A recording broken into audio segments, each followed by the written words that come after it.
Hulagu Khan کا 1,00,000 فوج کا لشکر الموت کے سامنے کھڑا تھا۔ تب حشاشین کا امام رکن الدین خورشاہ ایک نوجوان اور نا تجربہ کار لیڈر تھا۔ اسے یقین تھا کہ الموت کی بلندی انہیں بچا لے گی۔ پہلے بھی کئی فوجیں اس پہاڑ کے نیچے آ کر سردی اور بھوک سے تھک کر واپس جا چکی۔ پہاڑوں کی چوٹیوں کے برابر لکڑی کے بڑے بڑے ٹاورز بنائے اور ان پر منجنیقیں لگا دیں۔ اب منگول نیچے سے نہیں بلکہ قلعے کے لیول سے قلعے کے اندر پتھروں اور آگ کی بارش کر رہے تھے۔ دن رات بمباری چلتی رہی، الموت کی دیواریں ٹوٹتی رہیں، عقاب کے گھونسلے میں آگ لگ چکی تھی۔ خورشاہ کو یقین ہو گیا کہ اب موت سر پر کھڑی ہے۔ اسے ہلاکو خان کی طرف سے میسج ملا کہ اگر قلعہ ہمارے حوالے کر دو، خان کے سامنے ہتھیار ڈال دیے۔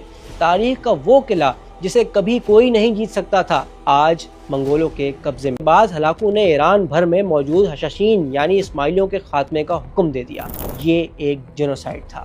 منگولوں نے مردوں، عورتوں اور بچوں کسی کو نہیں بخشا دیا۔ ہلاکو خان کے ساتھ مشہور ہسٹورین عطا ملک جوینی بھی تھا۔ ہلاکو نے اسے الموت کی عظیم لائبریری میں جانے کی اجازت دی، جہاں حشاشین نے اپنی 150 سال کی تاریخ، سائنس اور فلسفے کا خزانہ جمع کر رکھا تھا۔ جوینی نے وہاں سے قرآن کے نسخے اور کچھ سائنسی کتابیں نکال لی اور باقی پوری لائبریری کو آگ لگا دی۔ اسماعیلیوں کی اپنی لکھی گئی تاریخ جل کر راکھ ہو گئی اور